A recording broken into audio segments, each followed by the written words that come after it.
Who says you can't? You do. Part 3. The Force of Life and Focus and Find. A strong, successful man is not the victim of his environment. He creates favorable conditions. His own inherent force and energy compel things to turn out as he desires. It seems we have become a society that thrives on things we know are destroying us. The news is a great example, something that is displayed around the world and has enormous power in getting a message across. How often do we see positive, inspirational topics compared with those that are filled with fear and destruction? All we are bombarded with is death, betrayal, rape, theft, and other damaging stories. Are those really the majority of things taking place in the world? Why not show stories that relate to us more, like people going to school, going down to buy the groceries, or just living a normal life? Because it doesn't sell? And the reasons the others sell, I believe, is a social and mental issue on our end that needs to be addressed. I'm not saying not to keep up with what's happening in the world, but you have to use your brain and be selective about what you think will be a benefit to yourself and society as a whole. Most people in the world aren't stabbing other people, having road rage, committing murder, etc. The news doesn't reflect the majority of the human race. Period. A vast array of energy is being emitted to the public, who in turn go out, talk about it, and organize their lives around fear. I'm sure we are already quite aware of all those things that are happening in the world. We give them far too much attention and focus. In some weird way, it seems we find satisfaction in discussing the things we complain about. Are we so distant from our truth that if we didn't have all these life-sucking topics to talk about, it would be difficult to hold a conversation? Are we contributing to this destruction by discussing it and giving it our attention? You bet we are. The main thing that most of us are blind to is how much this is actually affecting our own lives. The indigenous people of Australia created the boomerang, and energy works the same way. When we throw it out there, it seems to come straight back at us. Think about how many times you discuss things that you dislike in one day.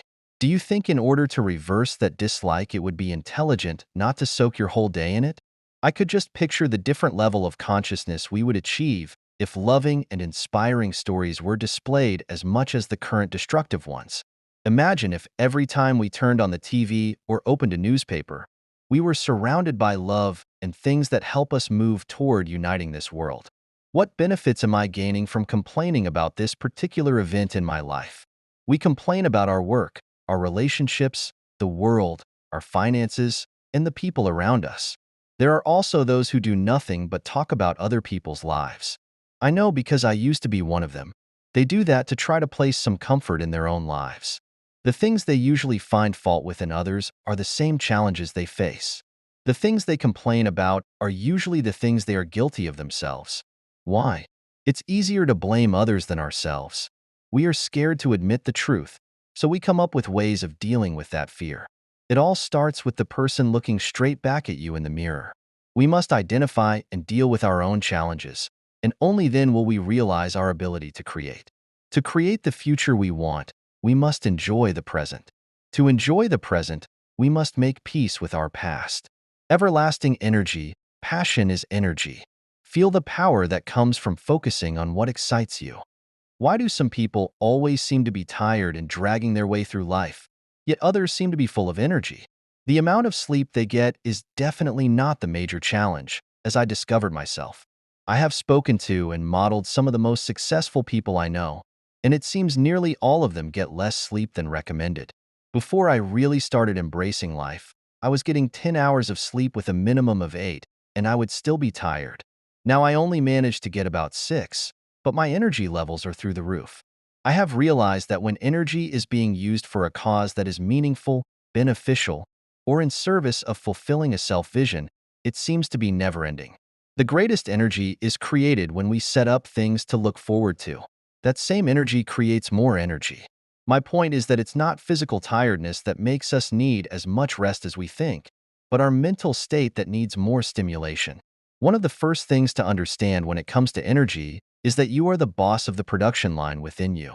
As long as we are complaining about things, focusing on why our life is so bad, thinking about why we are a victim, or repeatedly reminding ourselves of things we do not want, our opportunity to produce empowering energy is non-existent.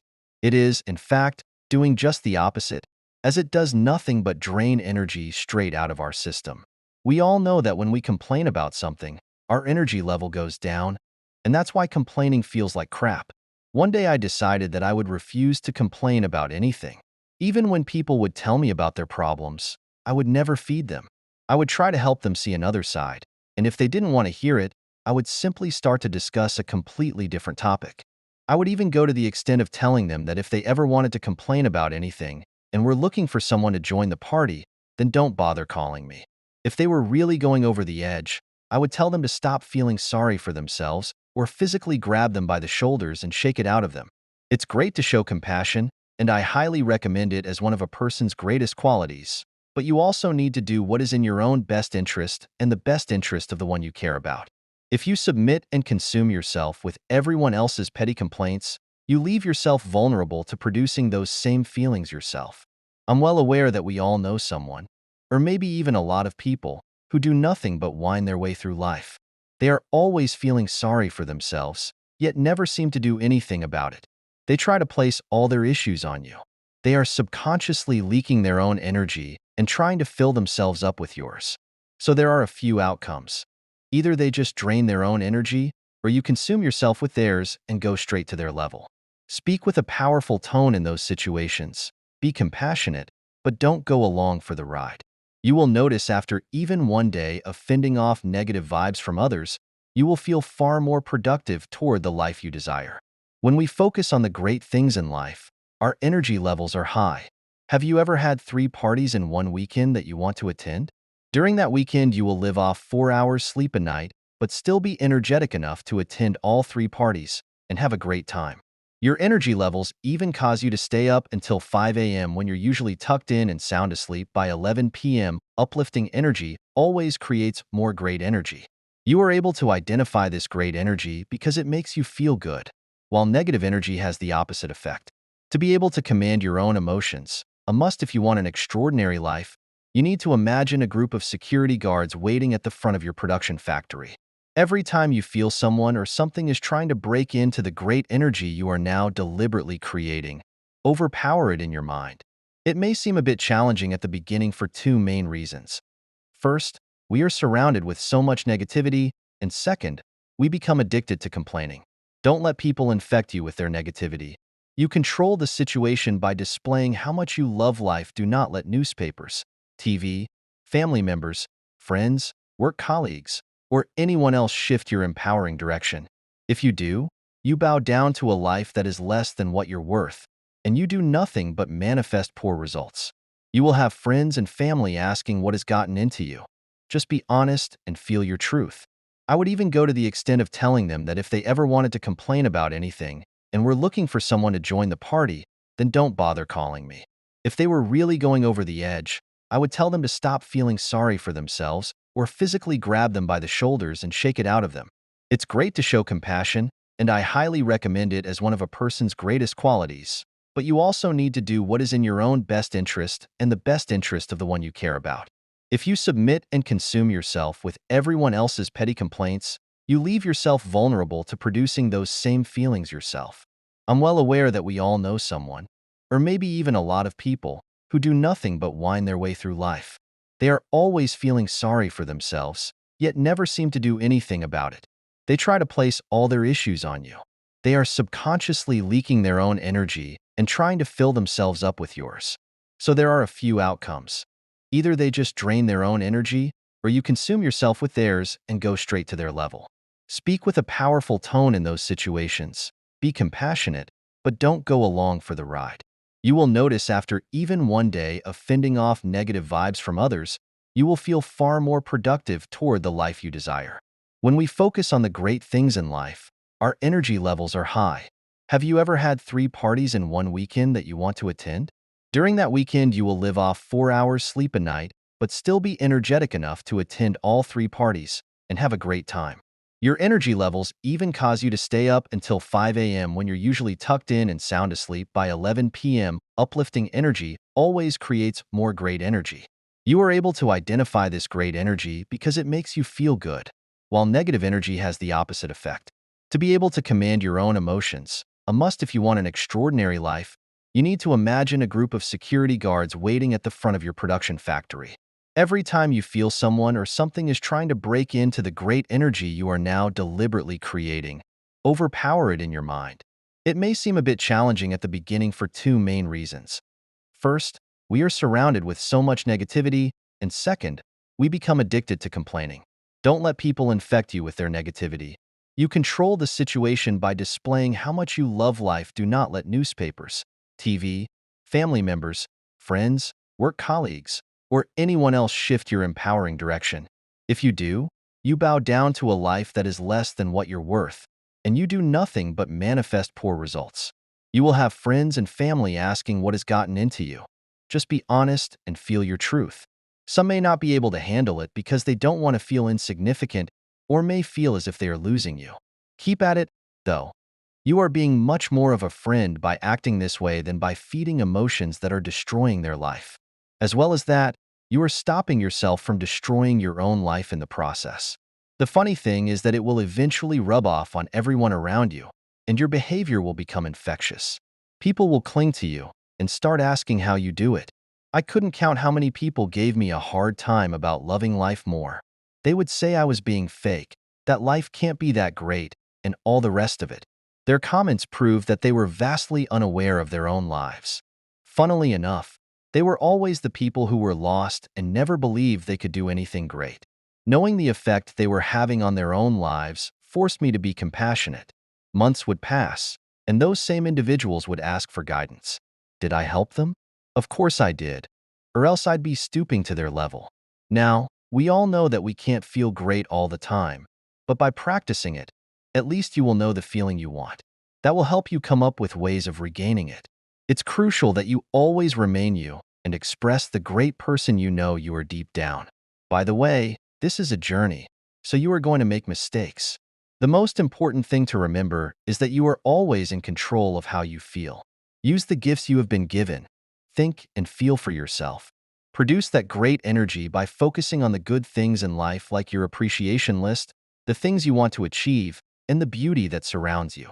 Put down your phone or your laptop and go breathe the fresh air. For a brief moment, just look at the birds or up in the sky.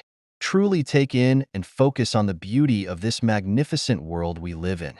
We get so entranced by what we want, we forget about what we have. What most don't realize is it's what we have that gets us what we want. Life is full of beauty. Notice it. Notice the bumblebee, the small child, and the smiling faces. Smell the rain and feel the wind. Live your life to the fullest potential and fight for your dreams. Also acknowledge that practice makes perfect. As with everything in life, we have to practice loving life in order to get better at it. When faced with a disempowering experience, you must look for an alternate route immediately. That curiosity and determination will always help you find a way through. Ask and you shall receive. Seek and you will find. Knock and the door will be opened for you. Have you ever thought that someone was deliberately ignoring you or deceiving you behind your back? How did you feel in that moment? Were you frustrated, hurt, angry, or upset? How about when you found out that they had not done it to begin with? How did you feel then? Did you feel embarrassed, upset with yourself, or even stupid? So how were you able to feel those emotions initially, even though the deceit never happened? Before I tell you the answer, let's do one more exercise. Think of someone you really love for a moment. Really feel them next to you. Take a minute, close your eyes, and imagine their presence. Before you read on, do this. Did you just feel full of love, as if that person was actually there with you? The reason this happens is because your mind doesn't know the difference between something you are actually experiencing and something that is only in your mind. What we focus on, we will surely feel. By knowing you have this power, how quickly can you change the way you feel? In order for us to fully enhance the quality of our life and achieve at our peak, we must choose wisely how our attention is being focused. Life is defined by the truth that our mind is going to find what we focus on. Whether that is a blessing or a curse is entirely up to you, as you're in total control of directing that energy. It becomes so frustrating when the experiences that we don't want keep showing up. The reason they show themselves so often is because we are putting so much energy toward them. When we focus on the things we don't want, we get more of them. That uneasiness then begins to consume our reality. This may create feelings of hopelessness, anger, and disappointment until other areas of our life suffer because of our inner turmoil. It's quite obvious in everyday life experience. When you are feeling angry, everything outside will seem distorted and get under your skin. When you are irritated about something, everything will seem to irritate you. When you are happy, everything seems great. It's a law of life. There is no escaping it. We must learn to enhance our emotional fitness, and that comes from what we choose to focus on. When you continue to focus on what you want, your whole demeanor adapts to your desire. Body language, vocabulary, tone of voice, and even subconscious movements all shift to mold you into the person you need to be. Don't make things you don't want a priority in your life. If you do, they will consume your reality. Even in an advanced driving course, the instructor will stress that directing your focus is a crucial part of survival. It is said that if we look at a pole or a tree while losing control, we automatically get drawn to that object. The same principle applies to every area of our life. The more we focus on not having enough money, always seeming to find the wrong partner, someone not letting you live your dream, not having enough time, or always being sick, to name a few things, they become stronger. Your mind is going to find every way to attract the things you focus on. The Bible says, "Seek and you shall find," which I think is a pretty good concept that we need to grasp. What you find depends on what you're choosing to seek. You have always gotten what you have asked for. You might just not be aware of what it is you are asking. Are you really taking notice of which doors you are knocking on? When your mind wanders, so does what you create. If you have ever walked a dog on a leash, you will know that sometimes it seems as if the dog is walking you. When it begins to wander off, you direct it back to position with the leash. That's exactly what you have to do with your thoughts. Keep them on a leash. If you don't, you lose control. Think, feel, act, create. When you think about what you don't want, how does it make you feel? It personally makes me feel disempowered, unmotivated, sad, and even frustrated. All these human emotions cause us to act in the same way that created and attracted those things we didn't want in the first place. As soon as we shift our focus toward things we want, our attitude changes instantly and we begin to feel inspired. And when we feel great, we get great results. By redirecting our focus toward what we want, our mind is more inclined to find it. Have you ever bought a new car and suddenly you begin to notice that same make and model everywhere? When you hear someone call out the same name as yours, it grabs your attention immediately. It might be a parent calling out to their child, but you will look around. The things you prioritize, you find everywhere. Your emotions derive from where your focus is being directed. As much as being able to focus and find what we are seeking among so many possibilities is an amazing human power, there is a part of the brain that makes it possible. With every thought of the mind, there is a physical action in the brain. The reticular activating system, RAS, is composed of with doing a bit of what I love, research. I discovered that autofocus cameras contain a servo mechanism. I'm not sure if you have ever used one of these, but they automatically create a sharper focus and a clearer picture once the lens is moved to the desired location. When we make something important in our life, be it a benefit or not, it becomes a priority. The RAS in your brain is going to seek it everywhere and make the picture a whole lot clearer. Guess who's in charge of moving that lens? You are. Shifting focus, move your lens. Most people have no idea of the giant capacity we can immediately command when we focus all of our resources on mastering a single area of our lives. Why do some people have such a great outlook on life, while others seem to be surrounded by so much misery? Why are there some who succeed at a much greater level than others and are fulfilled? Why do those few find inspiration everywhere and are always motivated, yet others find it difficult to come up with any ideas? The answer to these questions lies in the understanding of how life actually works. People say to me, "I know how life works. You wake up, go to work, and come home. It's the same thing every day." My reply is, no, that's how your life works. The truth is, the more we think about the same thing, the more we repeat the same feelings and hence the same actions. Most people believe that things must change on the outside to affect their inner self. They believe that they must have a sense of achievement in order to feel great about themselves. If you have met anyone who is really successful, rich in all areas of life, you will notice they don't attempt to live life backward. They live it the way it was intended, which is to feel great first, which causes them to act great, which results in achieving great things.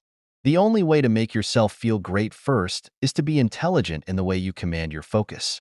Concentrate all your thoughts upon the work at hand. The sun's rays do not burn until brought to a focus. All of our emotions arise from where our focus is being directed. Once we shift our lens over to something else, it's going to pick up detail that once went unnoticed. It's like getting a spotlight and moving it from one area to another. Once that is successfully completed, the areas of our life that once contributed to its destruction will be left in the dark. On the other hand, if we do not shift that light, these experiences and situations will keep happening, and the world as you know it will stay in check. We revolve many situations around this sense of reality, attach irrelevant things to it, and create scenarios that seem worse than they are, all to satisfy the stories we play in our mind. Let's take someone who is paranoid. They repeatedly focus their energy on someone doing wrong by them, being unfaithful, or trying to rip them off. They have focused on that idea so hard. They believe that everyone they meet is the same. Did it ever occur to them that the reason they feel that way is because they have trained their mind to believe that is the case? Could their intentions cause a situation to actually turn out in a particular way? Or is it that they are expecting it, so they will relate anything back to that scenario? Is everyone really trying to take advantage of them? Or is it just a reflection of how they are feeling internally, which causes them to perceive it that way? We create our own reality, and when it has its hiccups, we think it's not living up to the high standards we have set, and we start to doubt. We then shift our focus and believe that is the best life has to offer. Very far from the truth. But when we are moving our focus away from things that aren't working, we have to find something positive to focus on instead. The beauty of life is just as real as the ugliness of life. It all depends on which one you choose to see. When you stop focusing on things you don't want, you break the pattern of letting them consume most of your life. It also prevents you from associating irrelevant things with a situation. Sometimes a situation just is. It's like watching a guy run across the street toward an old woman. We might perceive him to be heading in that direction to rob the lady, which causes us to become distressed. Someone else might perceive the situation as a good gesture, where the guy is going to give back the change she left at the store. But the guy runs straight past and makes no contact with her at all. Both scenarios were just as real for that moment, but only because we created them. This is the case for everything that happens or has happened in your life.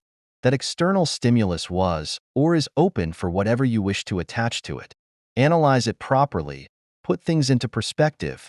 Think of something that you should be really grateful for at that time, or focus on what you want, and you will experience pleasure.